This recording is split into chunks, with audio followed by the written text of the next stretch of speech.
성경 말씀 창세기 12장 1절에서 5절까지 말씀 함께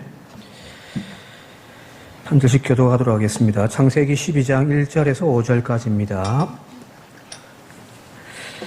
여호와께서 아브라함에게 이르시되 너는 너의 고향과 친척과 아버지의 집을 떠나 내가 네게 보여줄 땅으로 가라.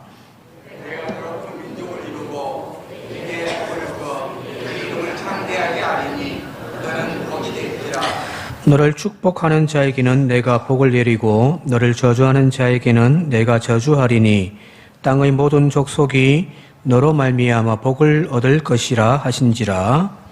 이에 아브라함이 여호와의 말씀을 따라갔고 롯도 그와 함께 갔으며 아브라함이 하란을 떠날 때 75세였더라. 함께 읽겠습니다. 아브라함이 그의 아내 사레와 조카 롯과 하란에서 모든 소유와 얻은 사람들을 이끌고 가나안 땅으로 가려고 떠나서 마침내 가나안 땅에 들어갔더라. 아멘.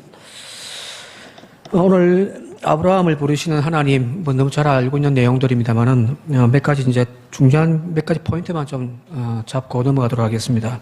오늘 말씀 준비하면서 떠올려졌던 시 하나가 있습니다. 잘 알고 있는 함석헌 시에 그 사람을 가졌는가라고 하는 시입니다. 그래서 한번 제가 읽어드릴게요. 말리길 나서는 날 처자를 내 맡기며 마음 놓고 갈 만한 사람 그 한 사람을 그대는 가졌는가? 온 세상 다 나를 버려 마음이 외로울 때에도 저만이야 하고 믿어지는 그 한 사람을 그대는 가졌는가? 탔던 배 꺼지는 시간 구명대수로 사양하며 너만은 제발 살아다오 할 그 사람을 그대는 가졌는가? 불의의 사형장에서 다 죽어도 너의 세상빛을 위해 너만은 살려두구라, 저만은 살려두구라 일러줄 그 사람을 그대는 가졌는가?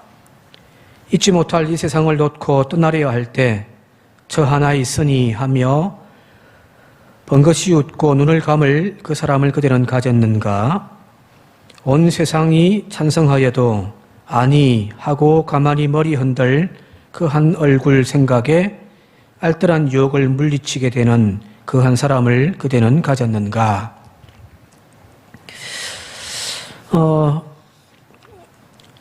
오늘 읽었던 이 성경 본문의 12장의 이 아브라함이라고 하는 사람, 그리고 이 아브라함으로부터 시작되어지는 이스라엘 백성이라고 하는 그 백성들이 오늘 여기 쭉 나오는데 이 모든 이야기들은 사실은 출애굽기를 향하여 가고 있는 겁니다. 말 그대로 이스라엘의 탄생에 대한 이야기를 지금 하고 싶은 거예요. 앞서 우리가 읽어봤던 11장까지의 세상, 타락한 세상, 하나님과 멀어지는 세상, 바로 그 세상 속에서 하나님이 그 한 사람을 지금 찾으신 이야기죠. 그리고 그를 통하여서 한 민족을 하나님은 남겨두기를 원하신다는 거거든요. 자, 그리고 본다고 한다면은 출애굽기에 시작되어지는 이스라엘이라는 백성들은 도대체 어떤 백성이냐? 라고 하는 그 물음을 지금 뿌리부터 지금 찾고 있는 것입니다. 세상이 지금 이런데 나는 어떤 존재인가? 세상이 이렇게 지금 타락하여 악해져 가고 있는데 이 교회는 지금 어떤 교회인가? 그 뿌리를 찾아가는 것, 그것이 오늘 우리가 읽고 있는 이 아브라함이 첫 시작인 겁니다. 자, 바벨론 창세기부터 시작 쭉 살펴보겠습니다만은 창세기가 가장 먼저 나온 책이 아니에요. 이렇게 쓰여진 것으로 따지면은 가장 먼저 쓰여진 것, 또 뒤에 시간 순서대로 이렇게 쓰여진 책이 아니라는 거예요. 몇 번을 반복해서 이야기합니다만은 포로기로 잡혀가 보니까 이스라엘 백성들이 완전 바닷가에 치고 망해서 바벨론 잡혀가 보니까 비로소 거기서 하나님을 찾는 거잖아요. 그죠? 그 전까지는 수없이 많은 예언자들을 보내어가지고 하나님께로 돌아오라, 하나님께 돌아오라고 이야기를 해도 그들이 하나님이 아닌 세상적인 것들을 붙잡고 살아왔잖아요. 그죠? 그러다가 망해버렸단 말이에요. 그리고 포로로 잡혀가서 비로소 이제 정신 차린 거예요. 우리가 망한 이유가 뭔가? 하나님을 잃어버렸다는 겁니다. 자, 이런 화려하고 웅장한 그 바벨론 도성에서 정말 유대인들은 아주 하찮아 보이더란 말이거든요. 그 속에서 우리는 어떤 존재인가? 하나님에 대한 물음을 던지고 나는 어떤 존재인가를 다시금 반성하면서 그들이 뭐 하냐면 뿌리를 찾는 겁니다. 아, 이 타락한 세상에 11장까지 우리가 읽었던 이 타락한 세상 속에서 하나님이 우리의 조상 아브라함을 선택하셨구나. 그리고 하나님께서 그 아브라함을 선택하심을 통하여 만들어진 민족이 이 이스라엘 백성인데 이 이스라엘 백성은 그러면 이 세상 속에서 어떤 존재가 되어야 되는가? 라고 하는 자기 정체성을 찾는 신앙 고백이기도 합니다. 문제는 오늘날 우리가 이걸 찾지를 못하는 거죠. 그러니까 세상 속에 살아가고 있지만 세상 사람들과 똑같은 모습을 우리는 하고 산단 말이에요. 사실은 우리가 읽으면서 11장에까지 나와 있던 세상에 대한 이야기 속에 오늘 우리들의 이야기가 그대로 들어가 있잖아요. 다를 바가 없단 말이에요, 세상 사람들과. 교회라고 엄청나게 크게 지어놨는데 그 안에 모든 모습들이 물론 하나님의 은혜도 있겠지만 그러나 보여지는 그 모습들이 뭐냐면 세상의 기업과 다르지 않더라는 거잖아요.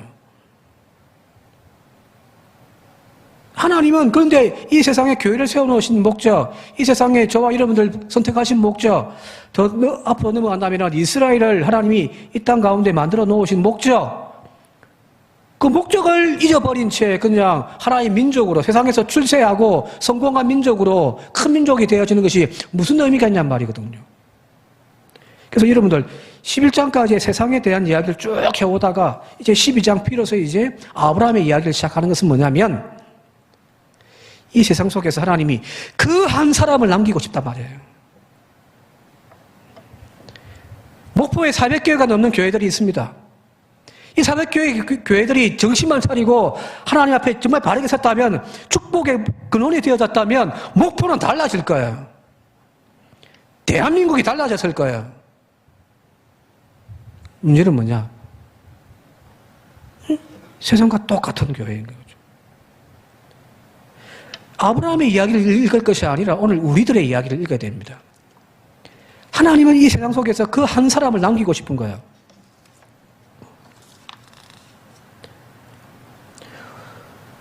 온 세상 다 나를 버려도 마음이 외로울 그때에도 저 한 사람만이야 하고 믿어지는 그 한 사람, 한 교회. 다 죽어가는 그때에 내 것 벗겨주면서 너만은 제발 살아다오 라고 이야기하는 그 한 교회, 그 한 성도가 되어져야 되는 거예요. 아브라함이 축복받았다, 축복이 되었다, 축복의 근원이다, 복복복 이야기만 우리가 읽을 것이 아니라 바로 그 하나님이 남기고 싶은 그 한 교회, 그 한 민족, 이스라엘 백성들이 망하고 난 다음에 비로소 정신 차린 거예요. 아, 하나님이 이 민족을 가나안 땅에 여기에 심어 놓으신 목적은 바로 그 타락한 세상 속에서 그 한 민족이라도 하나님이 남겨놓으시고 싶은 민족을 세우기를 원하셨구나. 그 고백이 바로 이 아브라함의 이야기거든. 오늘 우리가 이것만 읽고 그냥 마쳤으면 좋겠습니다. 그래서 설교 뭐 길게 할 필요도 없을 것 같고, 그죠? 그런데 시간은 채워야지, 그죠?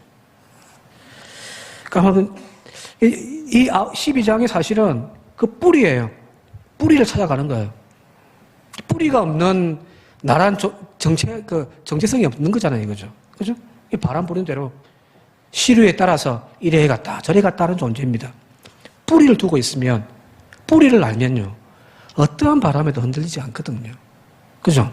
오늘 저와 여러분들이 우리 교회가 바로 그 뿌리를 찾는 그런 믿음이 있기를 바랍니다. 자, 1절 말씀 같이 한번 읽어볼게요. 1절 함께 하겠습니다. 시작. 아브라함에게 이르시되 너는 너의 고향과 친척과 아버지의 집을 떠나 내가 네게 보여줄 땅으로 가라. 이 하나님이 이제 처음 아브라함을 선택하시면서 이제 명령을 내리시는 거죠. 콜링을 하게. 사명을 주시고 이제 부르심을 하는데 그게 뭐냐면은 너의 고향과 친척과 아버지의 집을 떠나라. 두 번째는 내가 네게 보여줄 땅으로 가라는 겁니다. 떠남과 감입니다.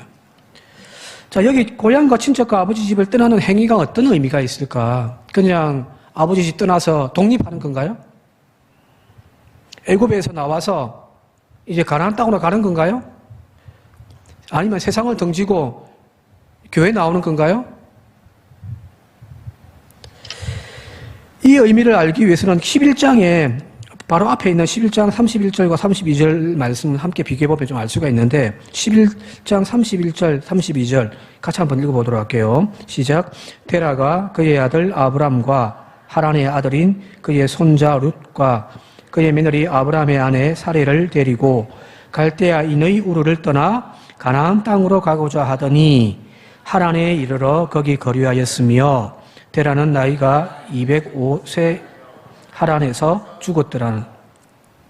여기 보면은 그 아브라함의 아버지가 데라인데 데라가 이미 우르에서 떠나가지고 가나안 땅으로 가려고 했단 말이에요, 그죠? 그죠? 이 이제 우르에서 떠나서 하란에 갔다가 원래 이제 목적지는 가나안 땅인데 거기서 이제 중간에 멈춰서 하란에서 그냥 거기서 이제 205세인가요? 205세에 죽었단 말이에요.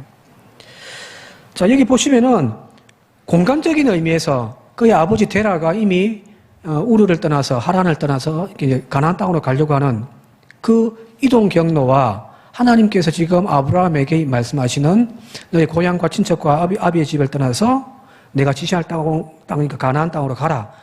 같은 거죠, 그죠? 그죠? 공간적인 의미에서는 같단 말이에요. 자, 그런데 다른 것이 하나 있다고 한다면은 이 이동의 경로는 비슷한데 그런데 데라의 삶과 아브라함의 삶이 다르다는 거예요. 자, 여호수아 24장 2절에 보게 되어지면은 이 데라에 대한 이야기가 여호수아에 다시 한번 등장하는데 이 데라가 그의 고향에서 이제 우상을 숭배했다라는 표현이 나옵니다.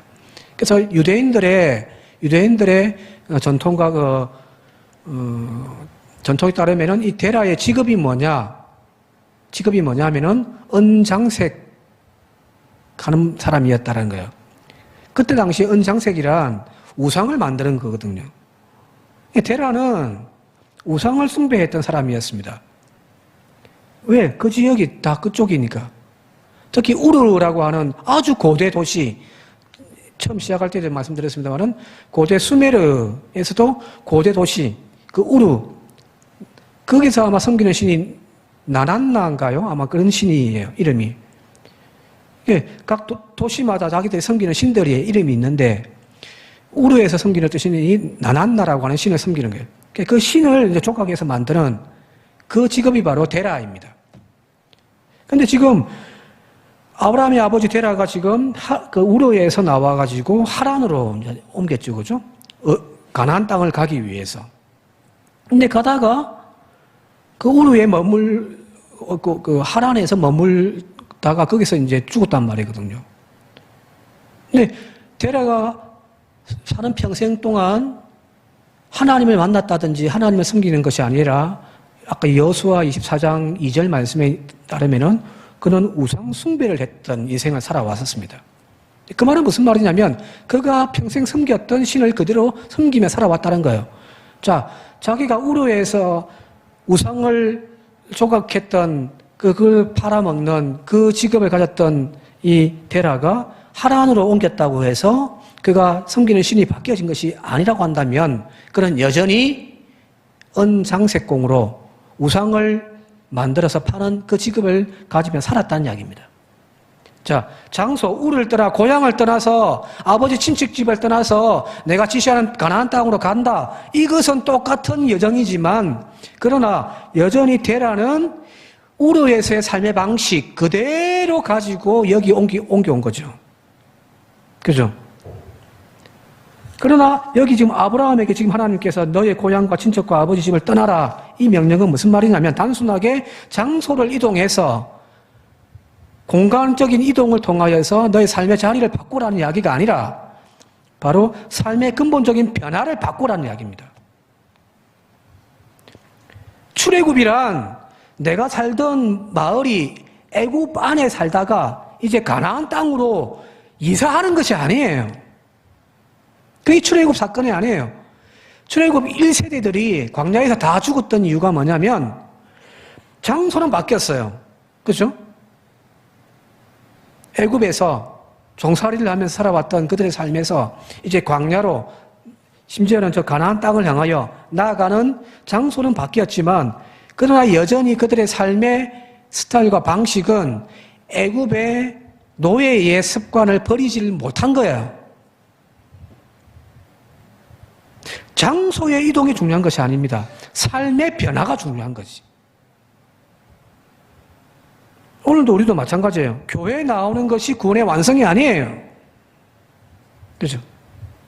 내가 이전에는 절을 다녔는데 이제는 옆집에 김건사가 하도 꼬셔가지고 이제 절을 안 다니고 이제 교회를 나간단 말이에요. 자, 절에서 교회로 장소의 변화죠. 그죠? 그런데 삶의 변화가 없으면 아무 의미 없습니다.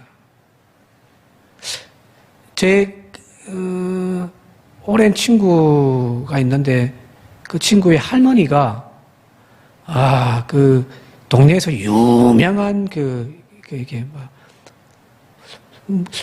뭐라고 점도 잘 보고 뭐 하는 그런 분이에요.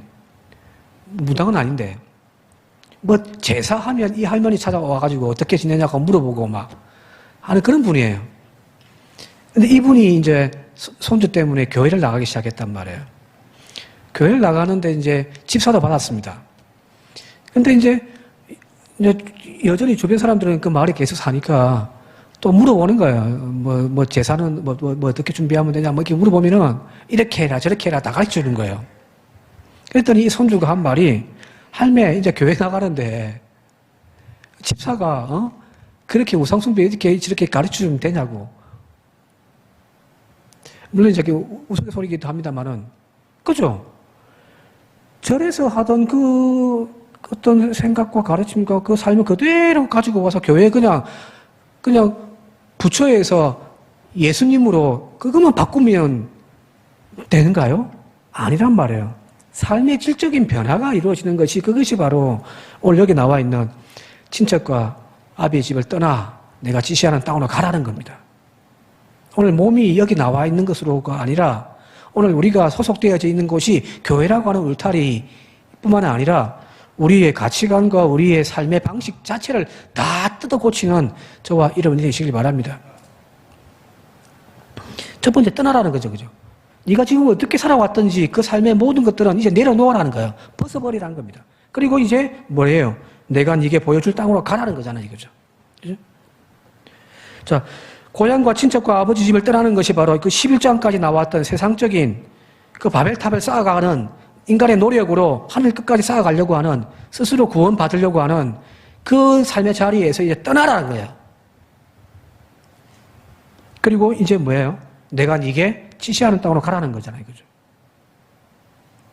내가 네게 지시하는 땅으로 가라는 말은 어떤 의미가 포함되어 있냐면은 그 주도권이 누구에게 있습니까? 주도권이 누구에게 있어요? 계속 버티시겠습니까? 저도 버틸란다. 그 주도권이 누구에게 있어요? 가라고 명령하는 하나님에게 있습니까? 아니면 그걸 따르는 나에게 있습니까?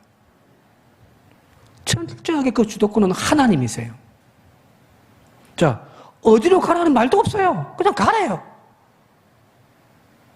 그런데 나의 모든 생각, 나의 모든 상황 다 내려놓고 그 주도권에 따라서 가는 거예요. 자, 앞부분 11장까지의 인간의 역사를 보게 되어지면 그 모든 역사의 핵심은 인간 스스로, 인간이 의지하여 우리가 흩어짐을 면하고 우리가 하늘까지 탑을 쌓고 우리가 위험을 내자. 인간 주도의 역사였는데 이제는 아브라함이 그 삶의 태도를 바꾸는 것은 뭐냐면 내 주도의 인생이 아니라 이제는 하나님의 주도권을 인정하며 순종하며 따라가는 인생, 그것이 바로 우리의 삶의 변화입니다. 교회에 나오는 것이 중요한 것이 아니라고 제가 몇 번 이야기하잖아요. 그죠? 교회 앉아 있는 거 중요한 게 절대 아니에요. 삶의 변화가 없는데 여전히 그 삶의 주도권이 나에게 있고 하나님을 마치 종 부리듯이 혹은 무슨 램프죠? 지니를 부르는 요술 램프에 문대 가지고 소음 비는 그런 정도의 하나님으로 우리가 인정한다면 우리는 교회 나와 앉아 있어도 여전히 변화받지 못한 세상 사람이에요. 데라라마 데라. 그 가나안 길로 가고 있는 여정에 저 과거의 삶을 그대로 가지고 짊어지고 가고 있는 데라의 인생밖에 안 되는 거예요. 근데 아브라함으로 하나님의 자녀로 우리가 인생을 변화받는다는 것은 뭐냐면은 장소의 문제뿐만 아니라 삶의 변화. 그 삶의 변화의 핵심은 뭐냐면 내가 주도권을 가지고 살아가는 인생이 아니라 하나님이 주도권을 가지고 거기에 따라 순종하며 살아가는 인생. 그게 바로 아브라함의 인생입니다. 아브라함이 콜링받은 사명이기도 하고요. 오늘 저와 여러분들도 마찬가지입니다. 길어질 것 같아서 안 되겠네요. 넘어갈게요. 가라. 떠나라. 가라. 내가 가고 싶은 곳 가는 곳이 아닙니다.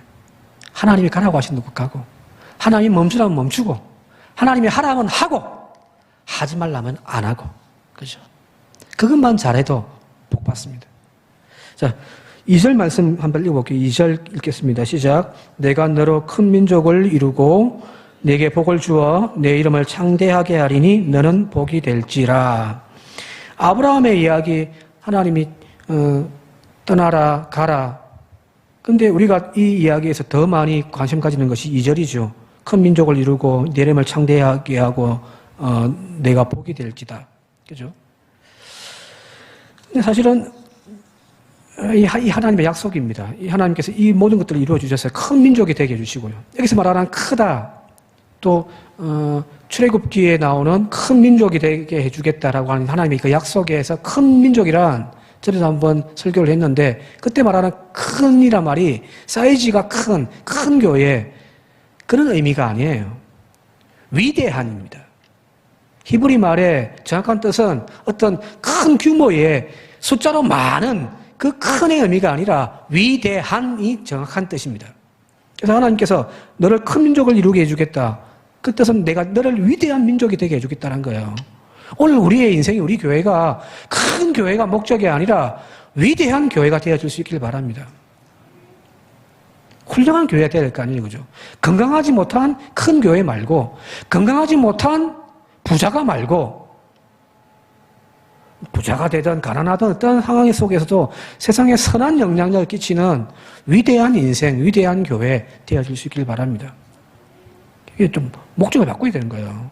우리 자식들을 위해 기도할 때도 하나님, 저 자식 축복해 주십시오.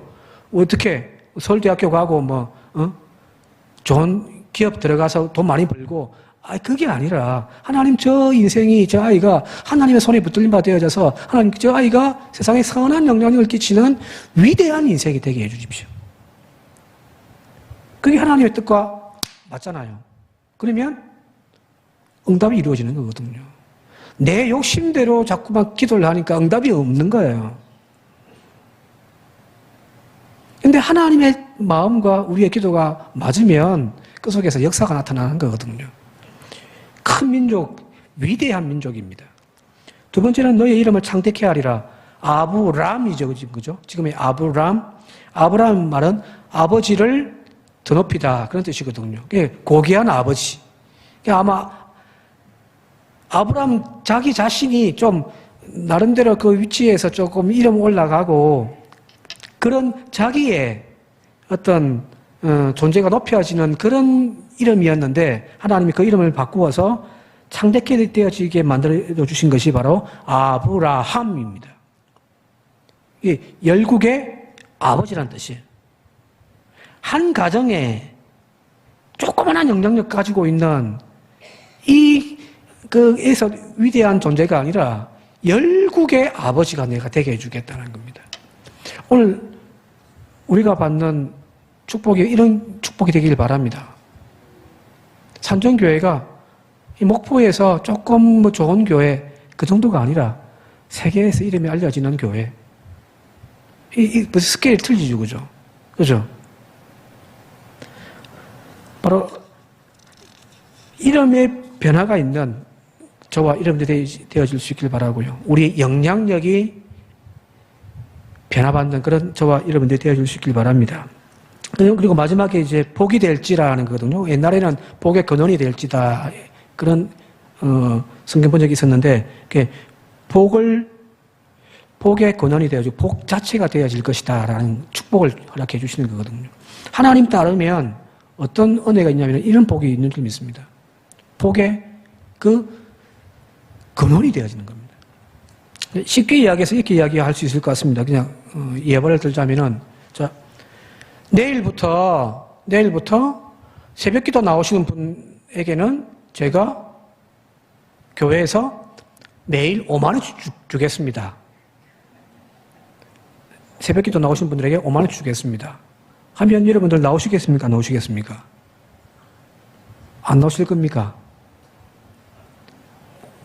5만 원 준 날에 나와야죠, 그죠? 그죠? 근데 이제, 천달당 해보니까 한 100명 모였어요. 그러면 얼마입니까? 100명이면은. 5만원, 50만원, 500만원. 500만원입니까? 매일 500만원씩 나가야 되니까 교회 재정이 빵꾸 나가 장로님들이 난리가 났습니다. 목사님, 그러면 안 됩니다. 기도하는 거 좋은데, 그냥 좀, 어떻게 좀 방법을 달리게 합시다. 교인들 막 100명씩 나오니까 이게 가리 쫙 차가지고 좋죠, 그죠? 근데 돈이 빵꾸 나니까 안 돼가지고, 그러면 이제 매일 제비뽑기 하겠습니다. 10분만. 제비뽑기 해가지고 이제 제비 뽑아가지고, 5만원씩을 주는 겁니다. 자, 그런데 월요일날 하루 하니까 안 돼가지고 이제 화요일부터 이제 제비뽑기를 해가지고 하는데, 우리, 누구를 할까요? 박숙자 권사님께서 매일매일 꼬박꼬박 나오셔가지고 화요일 날도 제비 뽑히고 수요일 날도 제비 뽑히고 목요일 날은 또 다 안 뽑혔는데 금요일 또 뽑히고 또 토요일 또 뽑혀요. 그죠? 그러면 여러분들 우리 박숙자 권사님에게 뭐라고 이야기하시겠습니까? 복을 타고났다고 할 거 아니에요. 그죠? 그죠? 남들은 한번 뽑힐까 말까 한데 뽑을 때마다 박숫자 나오니까 이거는 보통 복이 아니죠. 그죠? 그죠? 자, 이 보통 복이 아니에요. 자, 그런데 그 집에 저는 매일 나오니까 제 딸한테 제가 매일 용돈으로 5만 원씩을 준다고 생각해 보십시오. 제가 돈이 너무 많아가지고. 매일 용돈으로 5만 원씩 줘요. 자, 그러면은 우리 박수자 권사님께서 이 제비뽑기를 잘해가지고 뭐 매일 5만 원 받는 거랑 우리 딸이 매일 용돈 5만 원 받는 거랑 받는 건 복은 똑같죠, 그죠? 똑같죠? 그런데 자, 매일 5만 원 받는 그 딸을 박수자 권사님이 부러워할까요? 우리 딸이 우리 박수자 권사님을 부러워할까요?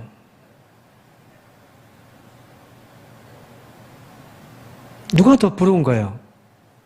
여러분들은 누가 더 부럽습니까? 매일 용돈 받는 그 딸이 더, 그죠? 부럽잖아요, 그죠? 응? 받는 건 똑같아요. 축복을 받는데, 그냥 형편대로 어떨 때 받고 어떨 때 안 받고 하는 그런 복이 아니라 하나님께서 지금 아브라함에게 너는 복의 권원이다 라고 말씀하신 것은 뭐냐면 너 잘하면 내가 줄게.